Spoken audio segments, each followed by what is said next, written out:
جنرال سکاټ میلر هلمند کې د طالبانو بریدونو له کبله طالبانو ته څه اخطار ورکړی دی او د ولسمشر ویاند صدیقي بیانن څه ویلي دي دا کولی شئ په دې ویډیو کې وګورئ.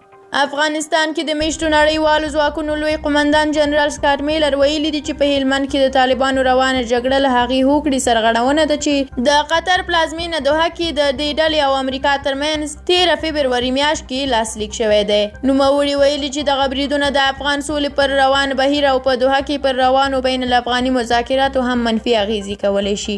جنرال میلر پر طالبانو غږ کړی دی چې سمدلاسه په هلمند کې جګړه پای ته ورسوي او په ټول افغانستان کې تاوتریخوالی راکم کړي. نوموړي له دې وړاندې هم پر دې ډلې د تاوتریخوالي د کمولو غږ کړی دی خو طالبانو تر دې دمه دا غوښتنې رد کړي دي.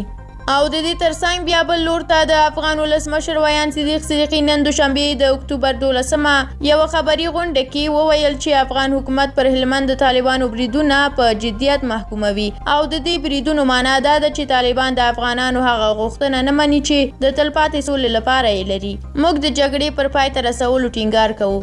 له بده مرغه د طالبانو وروستي بریدونه او هغه ورانۍ چې دوی عمل منفي ځایونو ته اړوي د دې لامل کیږي چې د افغانستان خلک د سولې روان بهیر ناهیلي شي. هغه زیاته کړه د طالبانو جګړه په دې معنا ده چې دوی سولې ته ژمنتیا نه لري او د خلکو او نړیوالو غوښتنې ته ارزښت نه ورکوي. ښاغلي صدیقي پر طالبانو غږ وکړ چې د جګړې دوام لپاره بهانه نه ده پاتې او پکار ده چې طالبان له جګړې لاس واخلي او د سولې خبرو ته دوام ورکړي.